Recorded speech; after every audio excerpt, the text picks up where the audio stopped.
Hi, John. So nice to see you. And for all of you who are listening, John and I share a teacher and a background in Zen Buddhism. And I'll be honest with you, it's that shared background and knowing John's connection to those teachings that has helped me be open to his teachings about the ancestors and all the indigenous wisdom that he brings from his training with the learning to be a Sangoma. You, for example, were called to be part of a tradition that was not, your particular culture. And people often wonder about that. Like, here you are, this white man, and you're a Sangoma, and how did that happen?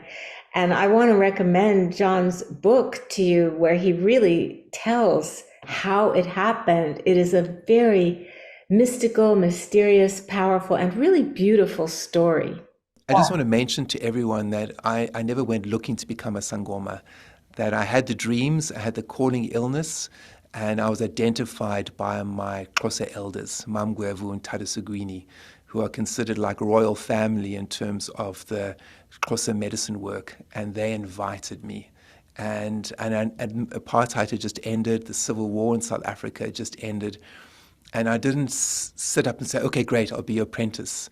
I was very careful because I was the only white guy in about a 5 or 10 kilometer radius, and I was nervous, And both her and her husband asked me a few times, please join us, become Mamgwevu's apprentice. And I said to them, what does it mean to become a Sangoma? And my teacher, Mama, said, it means that you're going to stop being so sick, and the ancestors are going to be able to move through you, and you're going to be able to heal people in different ways. So for me, that sounded very beautiful, and I said, okay, I accept. She said, wonderful. Well, come tomorrow, and I'll give you your first white beads, which will be a sign that you are my apprentice. So I said, okay. And that's how the journey started.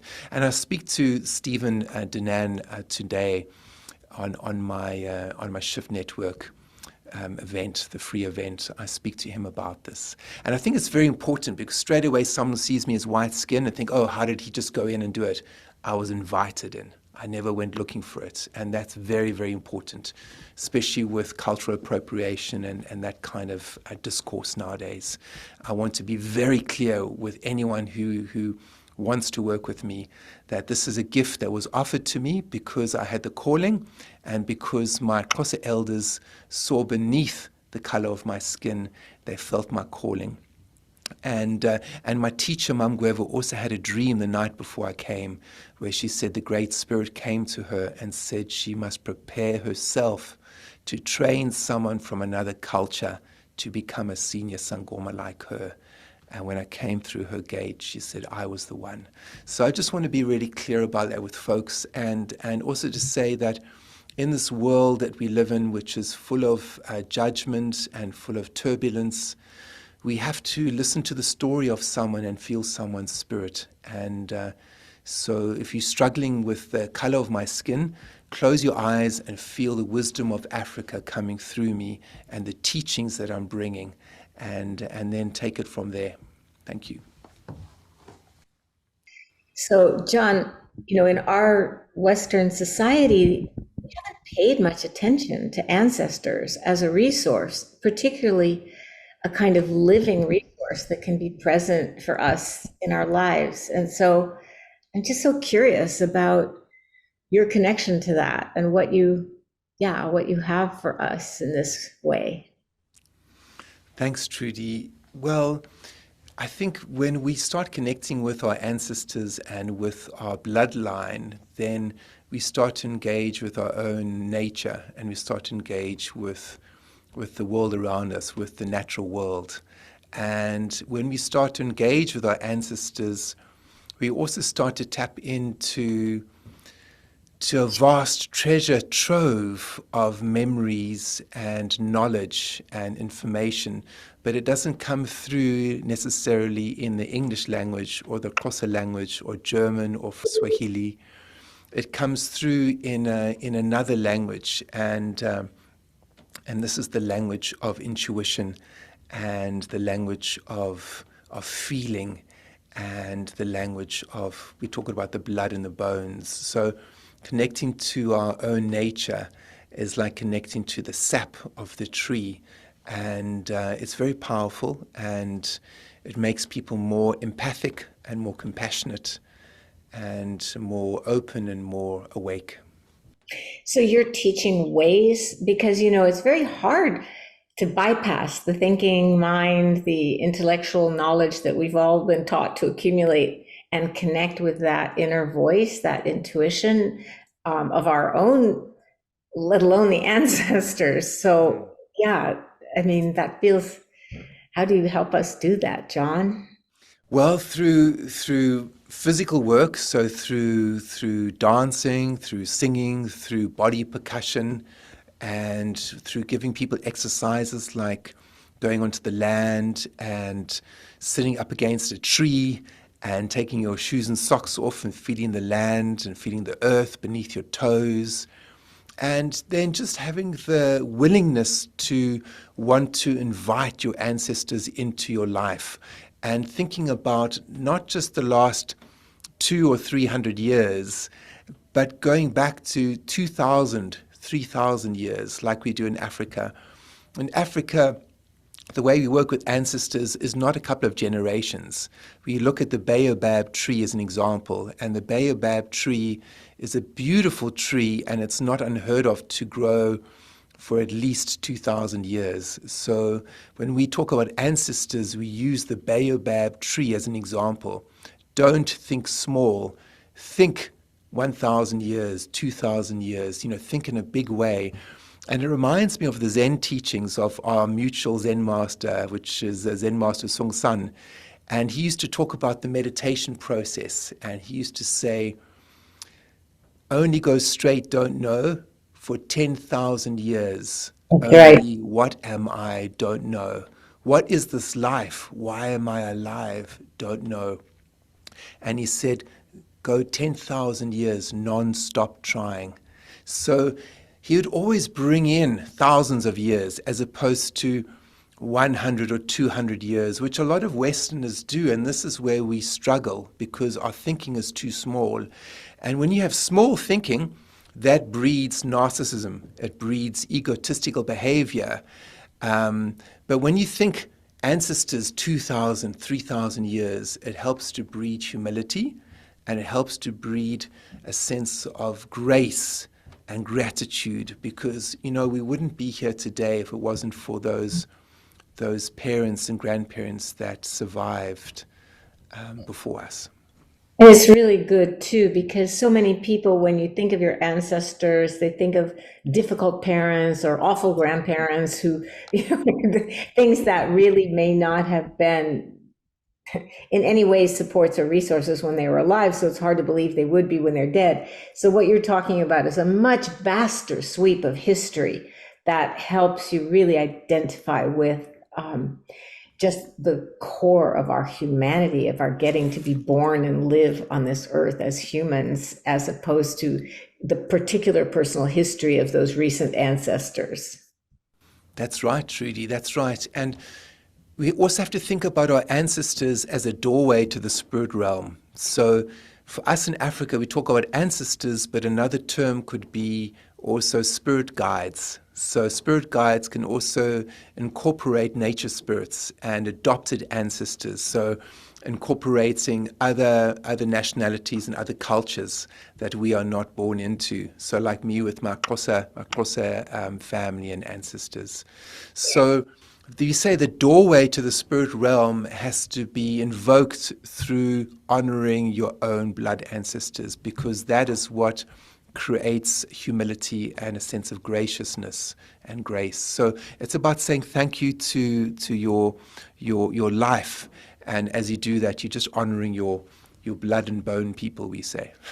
I'm also interested in the dream work because I think that's something else that we often neglect, the power of our dreams as a resource in our lives. I know I do. Yes. So we say the dream work is basically the seed or the results of your prayers, of your practice. So if people want to improve their dreaming, I always say, well, improve your practice during the day. So do a mindfulness practice, do a Zen practice, do some kind of spiritual practice during the day, and do it 100%, even if you can only manage to do it 10 minutes a day. And that's going to help feed your dream time. So it's like the two worlds are mirroring each other. The dreaming at night is mirroring the day. And then your waking dream, which is this, is also going to affect your dreams at night. So let's say you don't fulfill your calling and you're not walking your destiny. The dreams at night are going to be really speaking to you about that. And so the two are working in tandem for you to walk your path, to find your purpose, as the Buddha would say. And so the dreaming is a big part of the practice. And so we're watching our dreams at night to see the state of our soul, the state of our spirit. And the spirit and the soul is that part of us which we say is shining, the Buddha nature, the kanya, the shining part. And if someone is not shining and not connected to their soul, then we say they have to come and see a Sangoma like me and do some medicine work and do some prayer work and do some ancestral work. Because we say it's very important for a human being to be connected to that part of them that doesn't die, their immortality, their soul, their spirit. Because if they're not, then their actions are going to be, they're not going to be full of humanity, and it could have an effect on the community and on the natural world. Not to mention the fear of death either. So, John, I don't know if this is the right moment, but I heard a little on your Instagram, that little clip of your drumming. It was so beautiful. I will sing an Ngoma song from South Africa, and this is an invocation for the ancestors to come into our lives, for the nature spirits, for our guardians to come in. And so here we go. So just center yourselves, feel your heartbeat. Here we go. Hey, abazali bamo, bamo, abazali bamo, bamo, hey, abazali bamo. Hey, abazali bam. Vulen lela bana badala qamago. Vulen lela nkulunkulu qamago. Vulen lela izinyanya qamago. Siyanqula siyathandaza qamago. Amakhosi amakhulu qamago. Down. Vulen lela manyangi, vulen lela manyangi, vulen lela manyangi, vulen lela manyangi, he manyangi, manyangi, he manyangi, manyangi.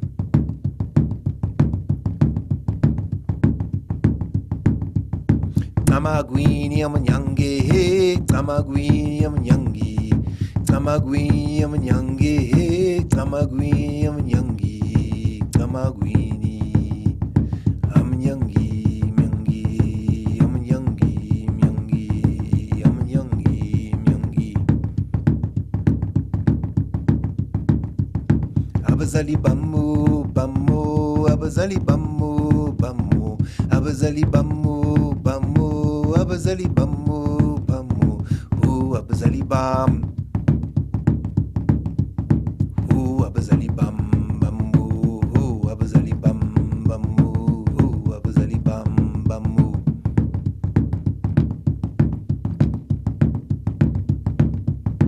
Vulen lela manyangi, vulen lela manyangi, vulen lela manyangi, vulen lela manyangi, vulen lela amanyangi.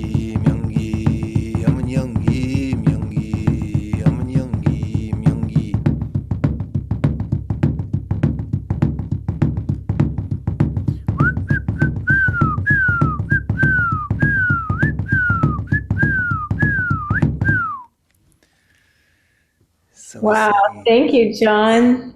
So we honor and praise the old people, and Siti Wamkelekile, welcome. We're welcoming the old people into us, just like a tree welcomes the sap from its roots. And as we do that, then we open the space above us for our spiritual growth. Thank you so much. I think this work of bridging cultures is so important in our world right now. So thank you for being really an embodiment of that. So thanks, Trudy. And, those folks who want to sign up for the free event today, just click on the links below, either my links from my site or Trudy's, and join us at the Shift Network today and on the 5th of August. And we look forward to seeing you. Thank you.